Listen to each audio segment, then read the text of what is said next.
Honorable Speaker of Parliament,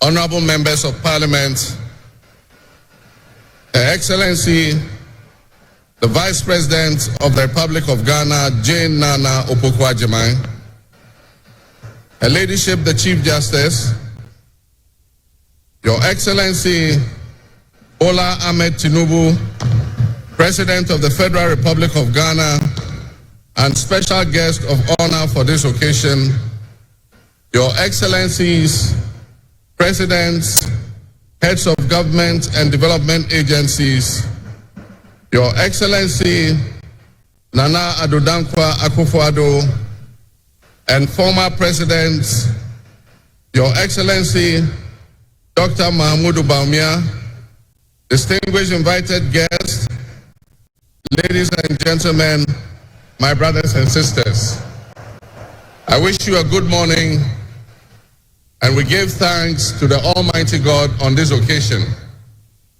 Our Father who art in heaven, we thank you for giving us this day, a day that offers me, your humble servant, a unique opportunity to work to reset our dear country, Ghana.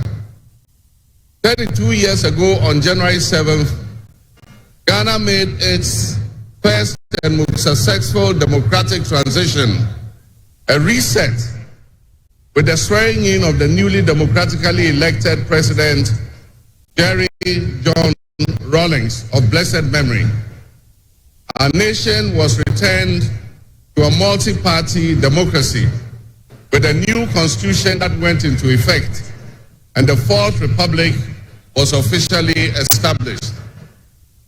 I refer to it as a reset because on that day in 1993, we made our fourth attempt at establishing a democratic system of government with term limits based on free, fair, and transparent elections.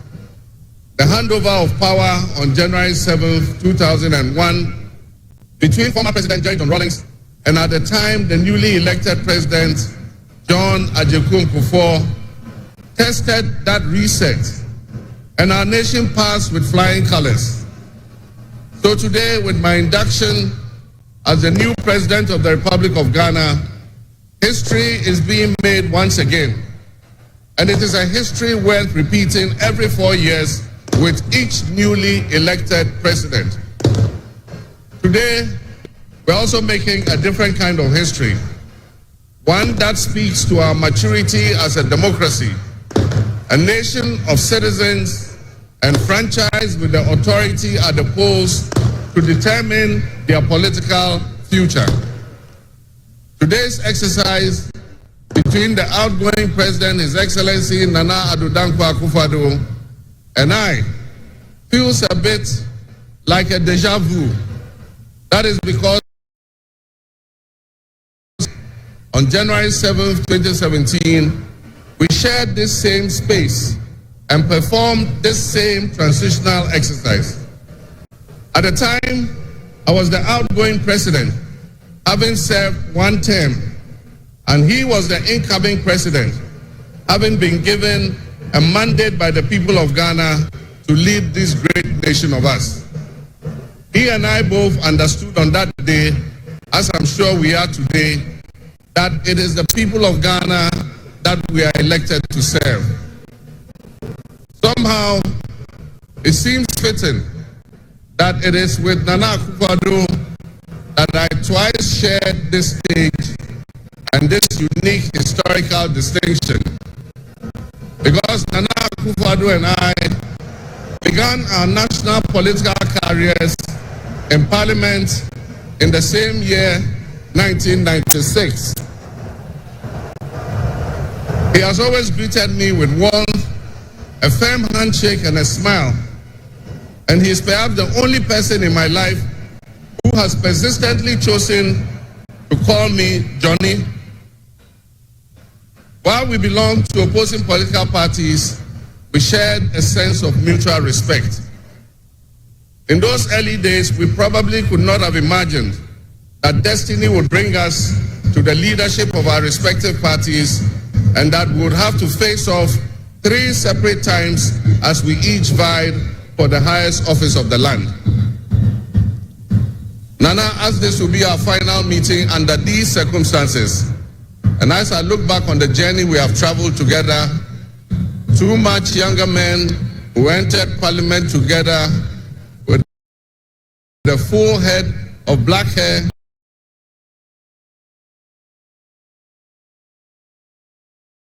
and you with the same bald head and round eyeglasses. I have to say that you have, without exception, been a worthy opponent. I extend my warmest wishes to His Excellency, the former Vice President, Dr. Alhaji Mahmoud Bawumia. It was a grueling campaign, and we gave it our all. Your sportsmanship in making an early concession eased tensions and contributed to the early conclusion of the electoral contest. I wish you all the best in your endeavors. My brothers and sisters, the world in which Ghana exists today, as I begin this presidency, is not the same world in which we have lived under other presidencies. There are tensions and conflicts that have not previously existed between nations. These tensions and conflicts place pressure on alliances to decide where we will support. There's a seismic shift happening within the system of global economic dominance. Whereas the G7 nations, United States, the United Kingdom, Canada, France, Germany, Italy, and Japan once provided the highest percentage of the world's GDP, over the last decade, however, of the BRIC nations, Brazil, Russia, India, China, South Africa, Iran, Egypt, Ethiopia, UAE, their GDP has been consistently increasing. In 2023, for instance, the G7's combined total of world GDP was 30%, but up to 27%.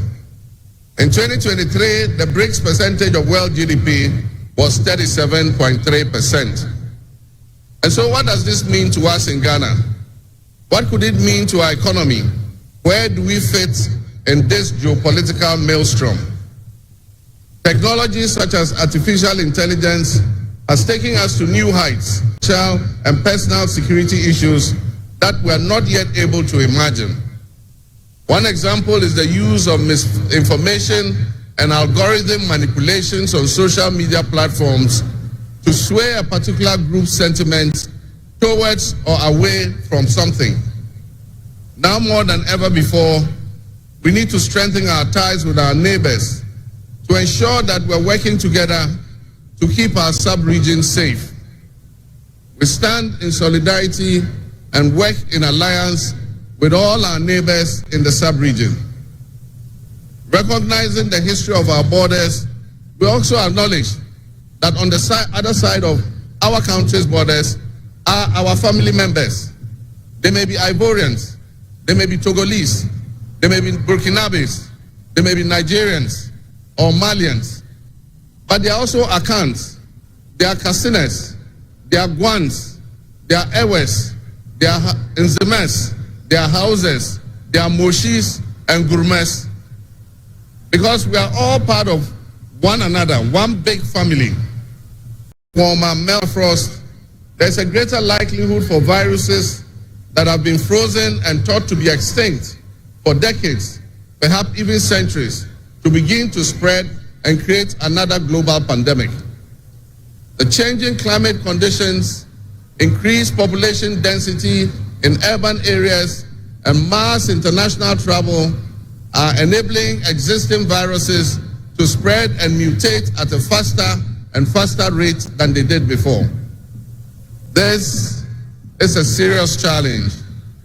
Let us not forget the toll that the past epidemics of viruses like Ebola, COVID, and Mpox have taken on the families and communities and medical infrastructure in several of our neighboring countries and in the sub-region. Let us also not forget how swiftly and completely the COVID pandemic brought the entire world to a screeching halt. My government will be working diligently to strengthen our public health systems while monitoring the global health situation so that when, and not if, but when the next pandemic or epidemic occurs, the loss of lives in Ghana will be minimal. The larger world exists around us and to some extent within us. While we cannot and should never use it as an excuse to stray from the direct and immediate needs of Ghana for the well-being of our citizens, we must also bear in mind that the affairs of the world, if we care to shape, lessen, avoid, or even at the other end of things, maximize the effect they have on us. My brothers and sisters, barely a month ago, we held historic elections that have caused dramatic shifts in our political landscape. I feel greatly honored that you, my compatriots, considered me worthy of receiving such an unprecedented and overwhelming mandate to steer the affairs of our beloved nation at this critical time in our history. The magnitude of this victory in the presidential elections and the gains that were made by my party, the National Democratic Congress, in the parliamentary elections naturally and justifiably resulted in great joy and celebration across our country, Ghana. But celebrations, no matter how justified and how well earned, must be supplanted by discernment, sobriety, and deeper insights into why we received this kind of mandate in the first place. By voting as you did on December 7th, the Ghanaian people conveyed a powerful message, yet often overlooked by us politicians. This message was powerfully emphasized by a giant of American political history, President Ronald Reagan, when he declared at his inauguration some 40 years ago that governments have no power except that granted by the people. While Ghanaians take great pride in our thriving democracy, they are deeply dissatisfied with the quality of governance over the years and have openly voiced that dissatisfaction through the decisive actions that they undertake at the elections. Our people also understand that democracy is not just a token adorned with periodic elections followed by pomp and pageantry with the establishment of a new government. They expect that if democracy is celebrated as a superior means of governance, then its outcomes must be more tangible and benefit them in their individual lives. Any honest introspection and reflection on the pulse of our nation would reveal that many within our population do not feel that they have benefited from or partaking in this democratic dividend. Were people buffeted by severe economic crisis and hardships, and in the last few years, we have lurched from crisis to crisis. But there is hope on the horizon. Today should mark the beginning of a new opportunity, an opportunity for us to make a difference in our governance and our economic management. We shall reset our dear nation, Ghana.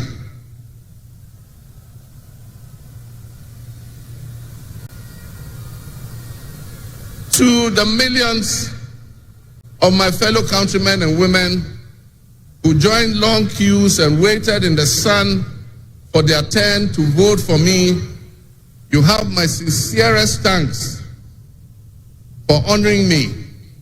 My firm, immutable assurance is that your vote will matter in the work that I'll do to make a difference in the destiny of this dear nation of ours.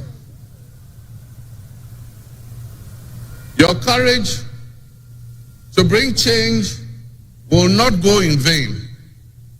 Our nation was born with much promise. That promise would seem hazy and in doubt now because of all that has happened in the past. But I urge you, my fellow countrymen, not to be sucked into a state of perpetual pessimism. For some time, our country has urgently needed leadership with an unwavering desire to get things done. I, with all humility, assent that I intend to be that leader with your cooperation and your help. As your next leader, I shall strive to exercise sound judgment and be able to make the right calls at the right time. I will have the humility and presence of mind to take responsibility for any challenges and be willing to act firmly and timeously to resolve the challenges that we face as a nation. Since the elections, I have read and heard the word hope used many times in relation to my presidency and what it should offer the citizens of Ghana. I intend to speak plainly and clearly to you today, and every time I address you subsequently, I intend to always tell you the truth. The circumstances we find ourselves in are indeed dire, but even so, I'll be decisive and swift in my actions. We'll focus our initial efforts on 4 critical areas. The first is economic restoration and stabilization of the macroeconomic environment. The second is the improvement of the business and investment environment to ensure that Ghana is once again open for business. The third is governance and constitutional reforms. And the final, but not the least, is accountability and the fight against corruption.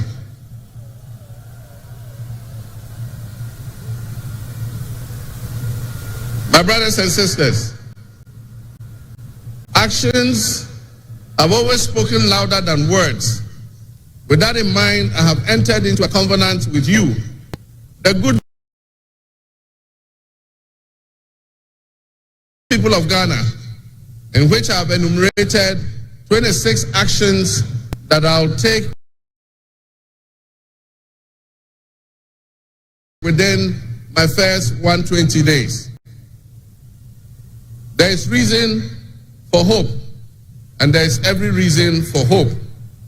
But we must also have faith, because faith empowers us to trust the things that will happen. With faith, you believe what you know, and that is why we need faith to be able to achieve our reset. We need a reset with the faith we have in our country and our leadership. We need a reset with the faith we have in our institutions. We need a reset with our faith in our dear nation, Ghana. And by that, I mean in all of us, because all of us are Ghana. You are Ghana, and I am Ghana. All of you seated here today, Ghanaian citizens, you are Ghana. The people who you are with or near you as you watch this on television, in your homes, or listen on radio, or follow on social media, are what we call Ghana. I ask that we enter into the covenant with the Ghana we all love and the good people of our country who make up this dear nation. And I ask that you envision a Ghana that you want to live in, a Ghana that you want to leave behind to your children and your grandchildren. What can you do to help build that better Ghana that we all strive for? What behaviors, what attitudes and mindsets can we reset? We need a reset, and we have faith in Ghana's ability to overcome, excel, and be so successful with this reset that it will be difficult to imagine a time when that was not the case. As we stand at this momentous crossroads in our nation's history, I am honored and humbled to accept the mantle of the President of the Republic of Ghana. Today we celebrate a new administration and herald an unprecedented era of opportunity and transformation. With Nana side, we are poised to embark on a journey of progress and inclusivity, united in our vision for a more prosperous Ghana. This day is particular who dreams of a society where barriers are shattered and ambitions are realized. With the inauguration of Ghana's first female vice president, we have turned a significant page in our history. Nana Jane's ascension to the high office is not merely a personal triumph. It symbolizes our collective commitment to fostering a nation where gender equality and female representation are cherished and amplified. This is a powerful testament to the power of diverse voices to shape the future, voices that have the courage to soar beyond our traditional confines. My brothers and sisters, together as we look to the horizon, we reaffirm our dedication to breaking the glass ceiling that has long hindered many from reaching their full potential. Governance that reflects all segments of our population strengthens our democracy and enriches our conversation. We stand committed to enacting policies that empower women and ensure that the door of opportunity is opened wide for our youth and our women, regardless of their background. Together we'll galvanize our efforts to create a society where every Ghanaian can dream, believe, and achieve without any restraints. Remember that great leadership is not defined merely by the offices we occupy, but by the legacy that we leave for future generations.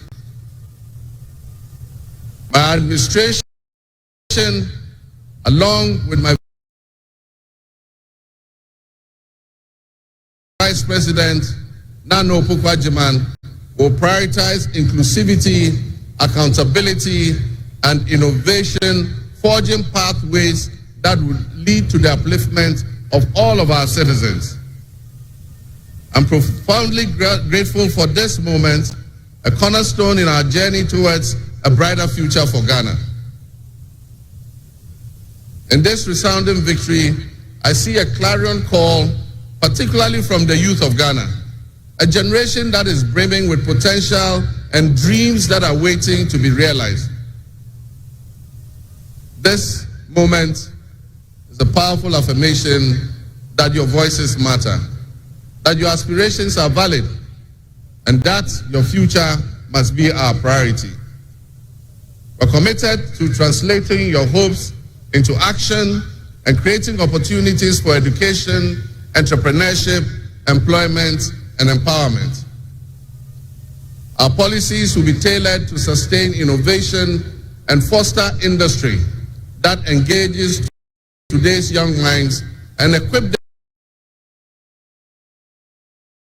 them with the skills needed for tomorrow's challenges.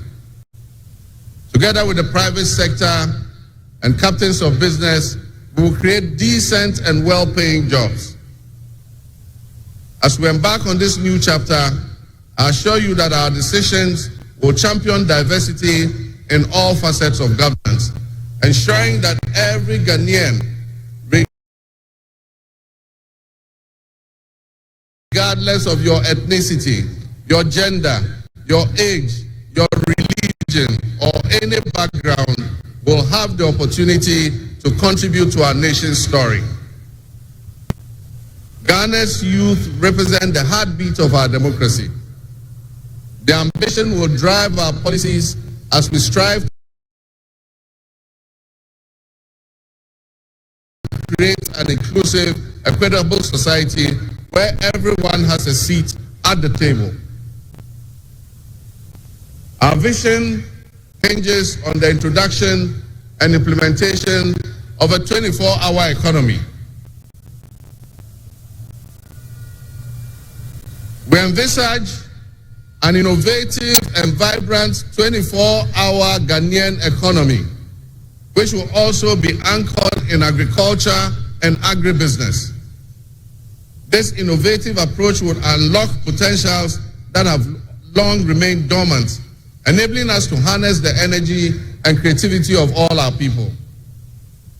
Just imagine a Ghana where our markets are alive and bustling at all hours of the day, with responsive public services accessible at all times, such that businesses can operate flexibly to meet the diverse demands that they are subjected to. And young can find opportunities regardless of traditional institutions. The 24-hour economy model will also bolster job creation for the young people, stimulate local industry, and attract foreign investments, and allow us to build resilient communities and a sustainable future. This vision extends beyond mere economic transactions. It symbolizes empowerment, the empowerment of every Ghanaian to contribute to our national progress. My fellow citizens, this vision will allow us to embrace diversity, to cater to varied lifestyles and preferences, and foster a culture of inclusion, ensure that every citizen can enjoy the fruits of his hard work. To the business leaders and entrepreneurs, I invite you to support this new model and join me in shaping a business environment where creativity thrives and where the fruits of your investments contribute to the collective welfare of our nation. Your role in driving our economy forward cannot be overstated. Your innovation and dedication will be a backbone of our success story. And I pledge to you that we would look at the tax regime and rationalize them so that they are more transparent and fair. Members of the business community, I assure you, Ghana is open for business again. Let me thank you, Your Excellencies, my fellow presidents, for leaving what is a busy schedule behind and coming to join us at this ceremony. Your presence brings honor to this inaugural ceremony. And I want to extend my heartfelt thanks to all of you and to our sister countries who have traveled from near and far to be with us today. Your presence is a testament to the strong bonds of friendship and cooperation that exist between our nations. And I promise you I will work to foster the partnerships that transcends our borders, and I'll work collectively with you towards regional stability, economic growth, and mutual respect between our nations. To my friends from across Africa and the world, to Ghana, and in our local parlance, I say Akwaba to all of you. To my family and fellow citizens